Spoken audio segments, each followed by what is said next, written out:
Propping up my bar again, I see. Nice to see you. Of course. One house special coming right up.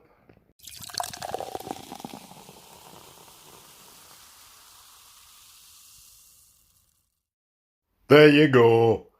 Dust off some of them cobwebs, eh? Here, you look thoughtful. Somewhat weighing heavy on thee. Oh, right. And what form would this favour be taking then? Right. So he offered to pick up a bit of your slack, has he? Ah, thought so. The lion's share, no less. And what be he asking for in return?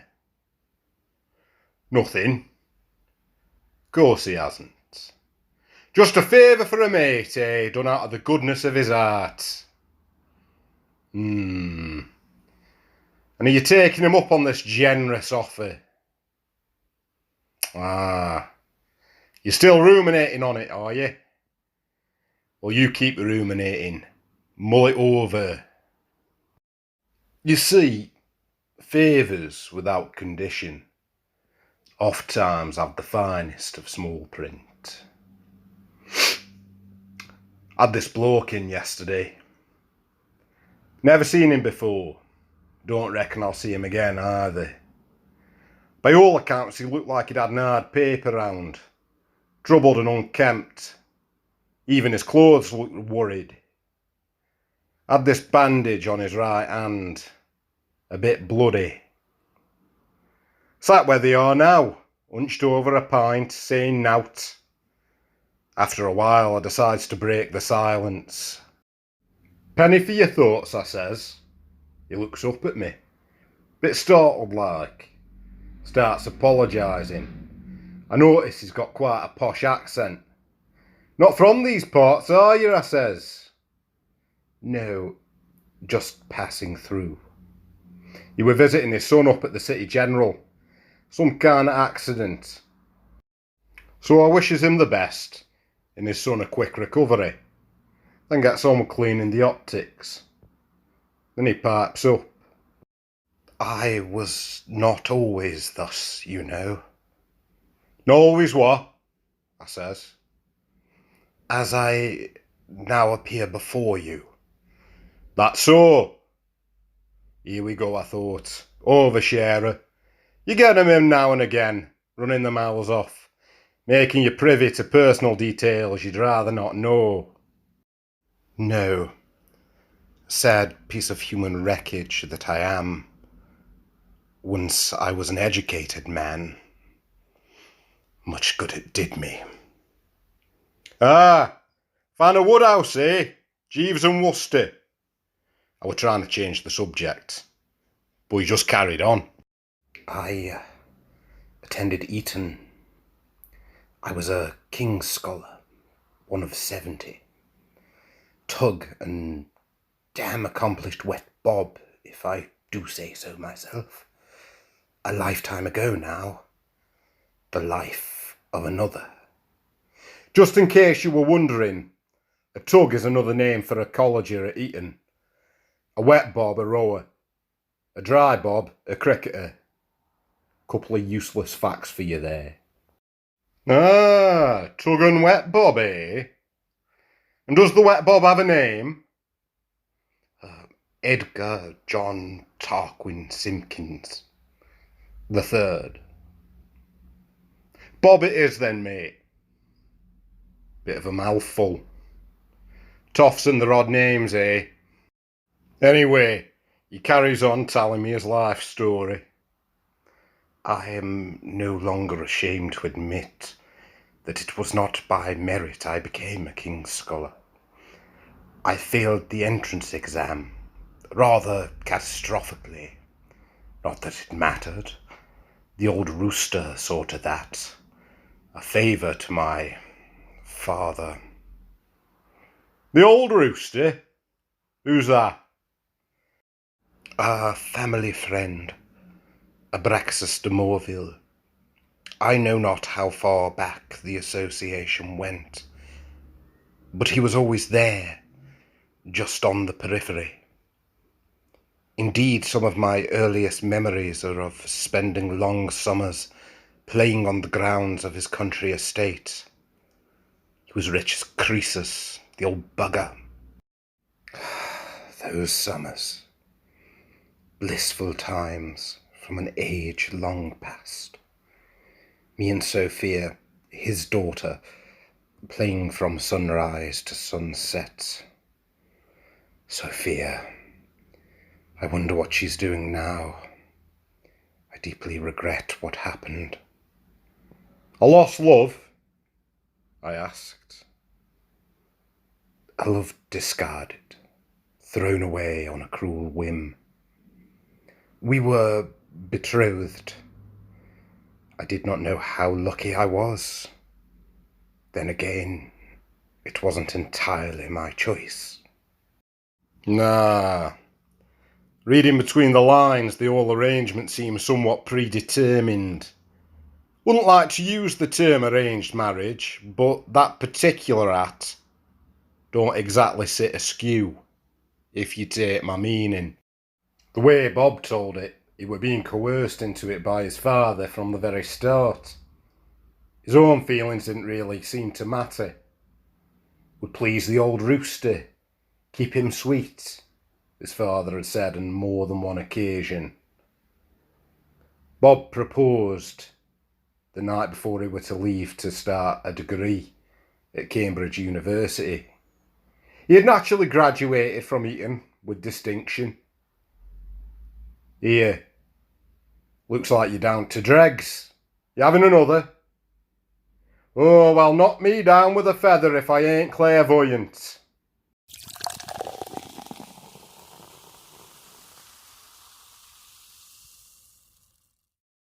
Here, get that down you. Now, one of the perks of Bob's betrothal was that the old Rooster had promised to cover the cost of his tuition and accommodation fees, along with a generous weekly stipend of £500. I know. How'd the other half live, eh? However, this came with the smallest of caveats. Abraxas wished me to attend the manor every weekend. This was to ensure I would not spend too much time away from Sophia. It seemed a reasonable enough request. It soon became tiresome. Well, you know how it is. You get that taste for freedom, start making friends, joining societies, going out drinking. You get a new outlook. Suddenly, your world expands. And so it had for Bob. His eyes had suddenly been opened to a brave new world of possibility and opportunity. By the end of my first year, I'd had quite enough of the whole arrangement.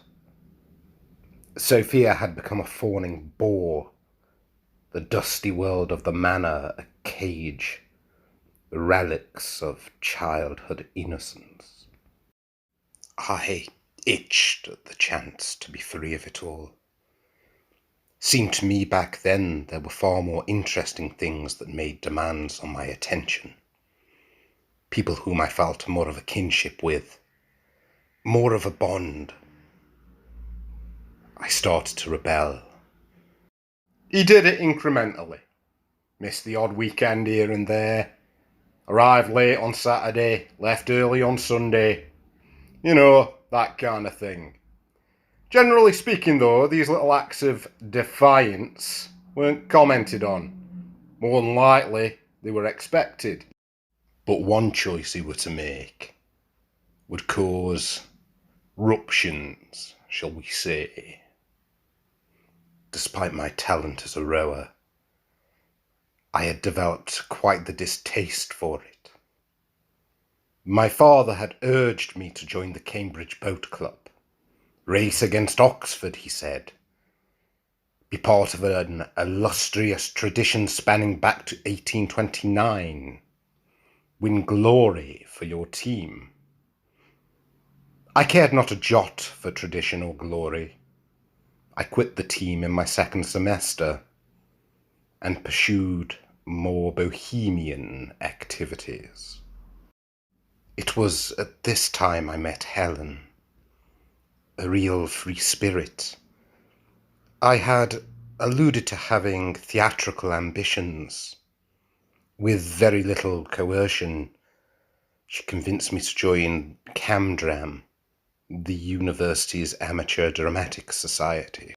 When father found out, he near pissed blood, ranting and raving at me over Sunday luncheon. If it wasn't for the old Rooster stepping in, I truly believe he would have taken the strap to me. The boy can make his own choices, he had said to my father somewhat sternly. Let him tread the paths he wishes to tread.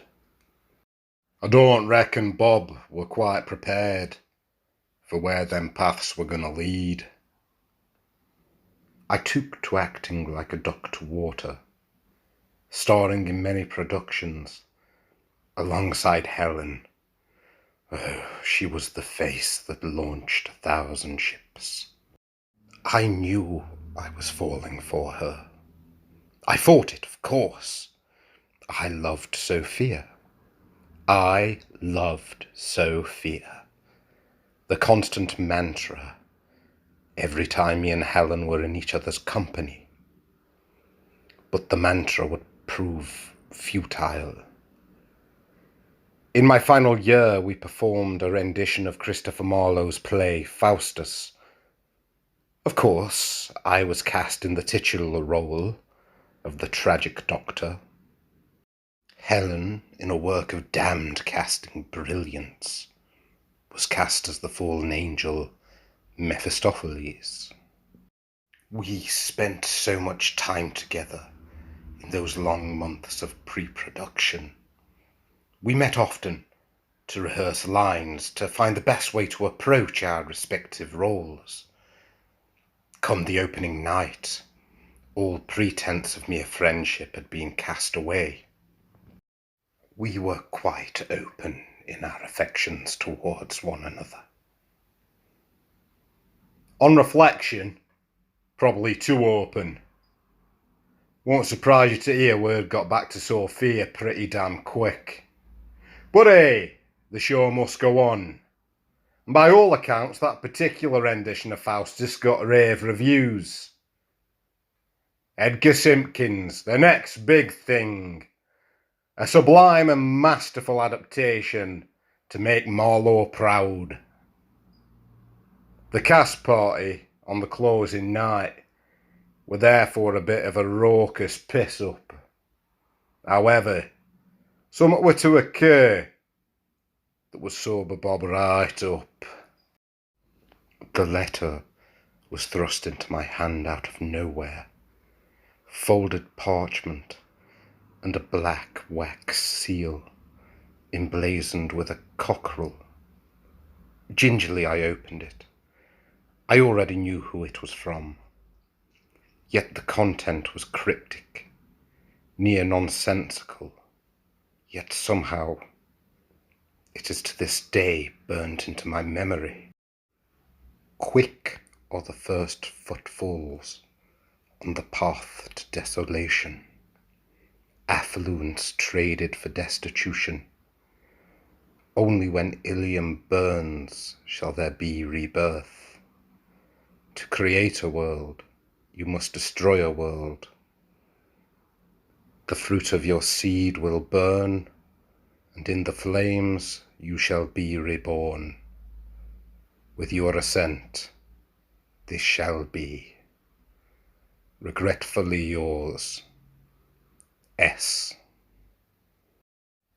Sophia, although I have my suspicions that it was not penned by her hand.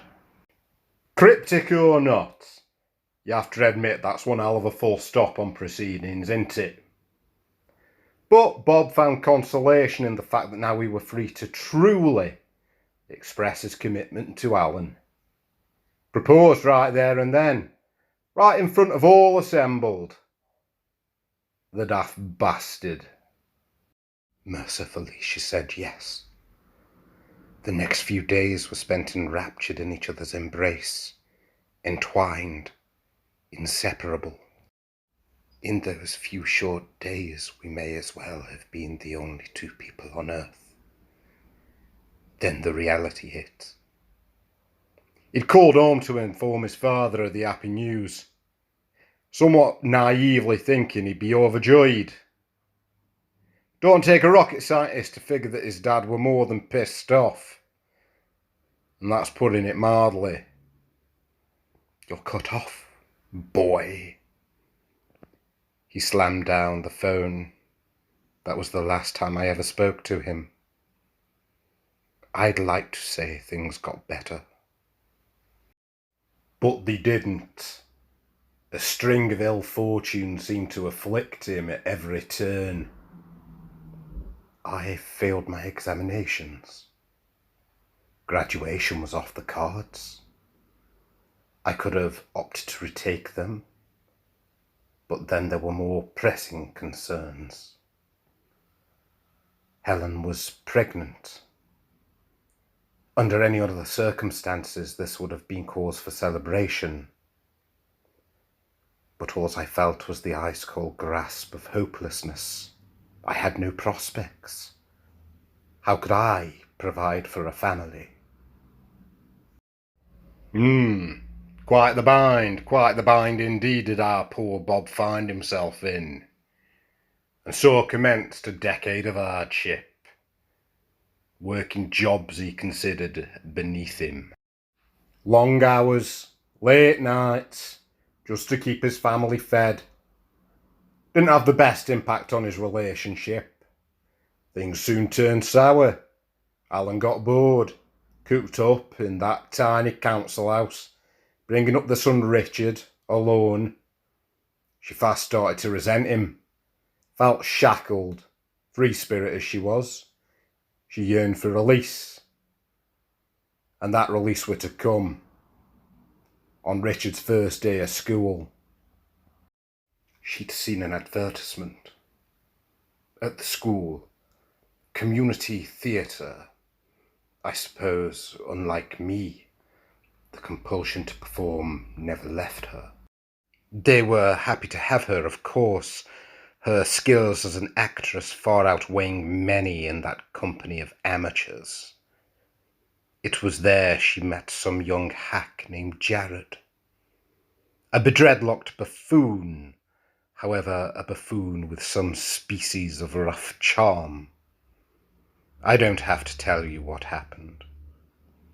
Yet still, I could not bear to lose her, to lose my son. But it was no mere fling. I could see in her eyes that it was more than carnal lust. So I left, ended up renting the cheapest bedsit I could afford. No place for a child. With the best will in the world, I tried to be a father to my son. But time had taken its toll. I fell into a deep pit of melancholy, drowned myself in regret and drink, lost my job, ended up living off the scraps of the state. By the time I finally managed to pick myself up, to drag myself out of the pit of despair, Helen and Richard, along with Jared, had relocated up here, to this wasteland of a county. The situation seemed hopeless. Hopeless as it seemed to him then. Don't reckon anything could have prepared him for what fate had in store. By some happy accident, I was able to acquire the position of manager at a hotel named the King's Shilling, a somewhat unostentatious place, yet it held a quaint charm, attracting a respectable clientele.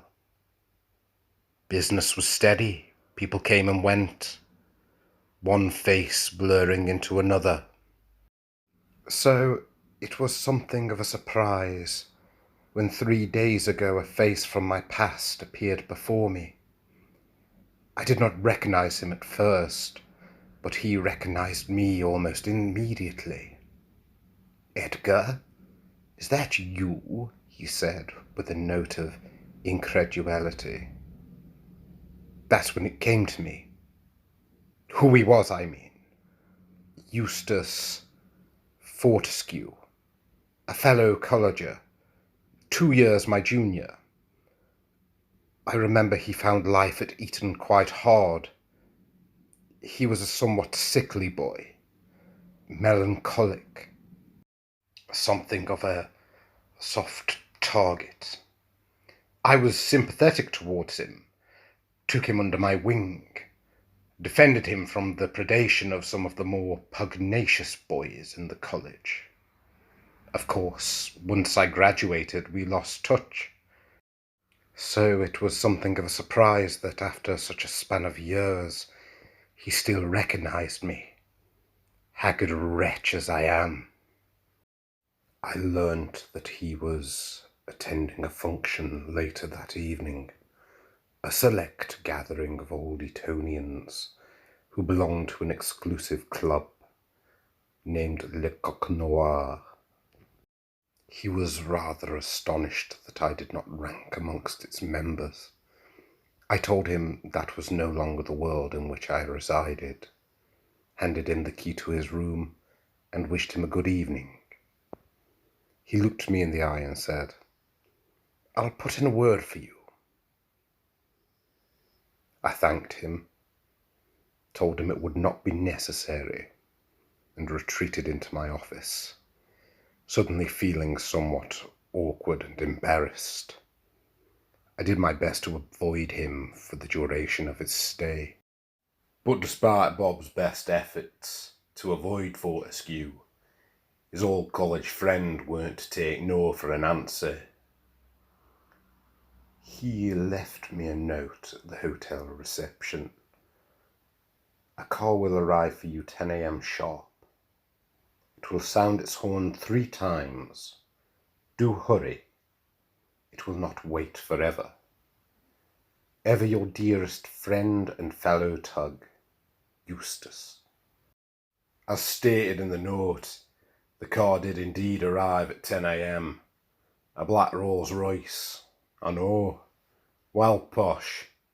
Of course, Bob were apprehensive at first, but on the third blast of the horn, he cast his misgivings aside. What did I have to lose, really? Famous last words, eh? I don't think he quite thought things through. I mean, who gets into a strange car on a whim? But desperation does strange things to you. I was on the road for what must have been an hour. I have no recollection of the route we took. The car windows were blacked out from the inside. For what reason, I know not. Eventually we arrived at a house secreted away in the countryside. A vast edifice of blackened glass and metal. Post-millennial architecture, standing stark against the heather-strewn heathland. The driver ushered me inside and showed me to a small office and knocked on the door. A voice from the inside called out, "Enter." Inside, a man stood with his back to me, inspecting a painting. An ugly thing, depicting a burning tower block. In the foreground there stood a figure with the head of a cockerel, tipped back mid-crow. The man spoke. I recognized the voice immediately. The old Rooster. "My most recent acquisition. Grotesque, is it not? Yet it resonates somehow.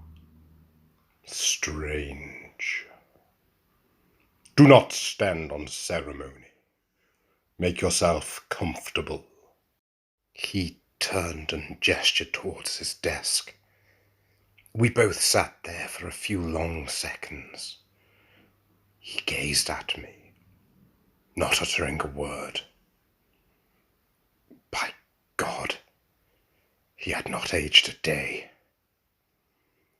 He pointed towards a picture on the wall behind me, depicting the death of Thomas Becket, my ancestor, Hugh de Morville, Lord of Westmoreland, dispatching that low-born upstart cleric. A favour to the king. A favour, albeit a costly one, for all concerned. Favours, Edgar. My family's stock in trade, fulfilled without any expectation of reward.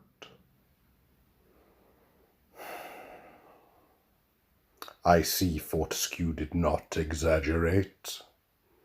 You have indeed become a shadow of your former self.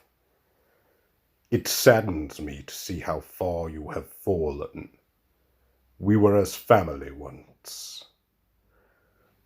That is why I now offer to restore you. You have wandered in the wilderness long enough. The offer was tantalizing yet perplexing.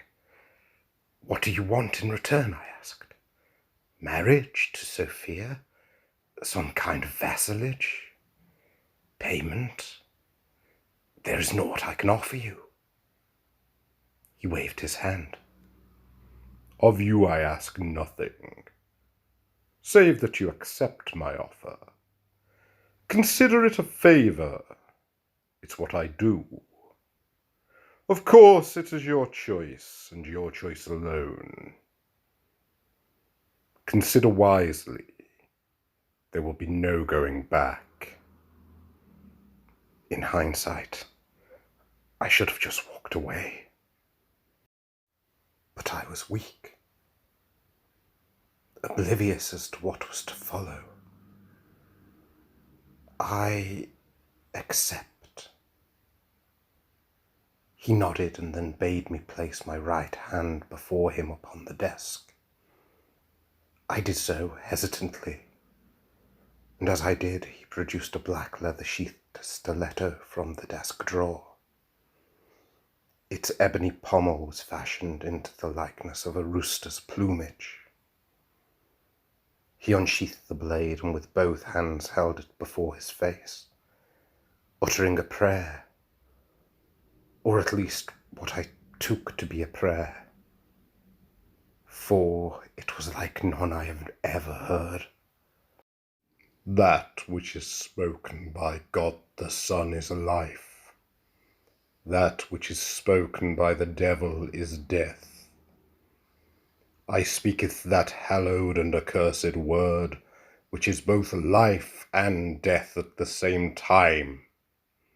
I begetteth truth and lies, good and evil, light and dark, in both words and actions. By my will and your assent, the world shall changeth. The blade slashed across my palm, but instead of the ice-cold bite of steel, I felt only the gossamer touch of a feather. Yet still my hand bled, cut bone deep. The blood poured, and I lost consciousness. I came to a day later, on the floor of my bedsit. How I got back, I could not tell you. For a brief moment, I thought it had all been a dream.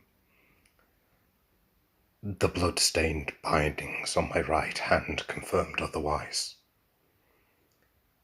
Whilst lying there, on the brown nylon carpet, I noticed a thick brown envelope had been slid under my door. The contents was to knock me for 6. Dear Mr. Edgar Simpkins, as the executors of your late father's will, we at Thompson and Turnbull Solicitors are pleased to inform you that you have been named sole beneficiary to the Simpkins family estate and fortune. Please find enclosed a cheque of the sum of... I won't bore you with the rest of the details.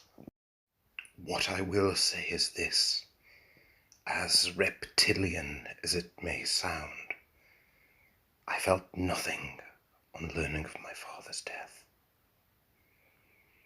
All I felt was elation, a new world of possibilities, the chance to actually be a father to my son, a chance to start again. The feeling was not to last long. I heard the shrill call of my telephone. I answered. It was a doctor from your City General Hospital. Now, I don't know if you read the local rag, but surely you heard about that fire over at Ilium House Tower Block. You know the one, up by the rough end. Ah, you heard about it then. Well, I got a mate who works for the local fire service. Now, according to him, the fire was caused by a pair of cheap straighteners suddenly self-immolating, whilst this poor lass were using them. She went up like a bloody Roman candle, apparently. Hence, no more Ilium Tower. The poor lass's name, Ellen. That's right. Our Bob's ex-missus. The face that launched 1,000 ships and burnt the topless towers of Ilium. Goes without saying Jared and Richard were also caught in the blaze. Yet somehow, Richard had survived, albeit in a critical condition. I reckon Bob knew the writing were on the wall. You were about to order another round when his mobile went. What little colour he had drained from his face. I must go. Thank you for being a receptive ear. With that he got up and left. Don't reckon the outcome looked that rosy for him, to be honest. So, maybe think carefully about accepting that favour. You don't know what it's going to cost you in the long run. Another round, or you're off home. Ah, fair enough. Well, you have a nice night. You know where I am if you need out. Just ring that there bell. Have a good 'un. I'll be seeing you.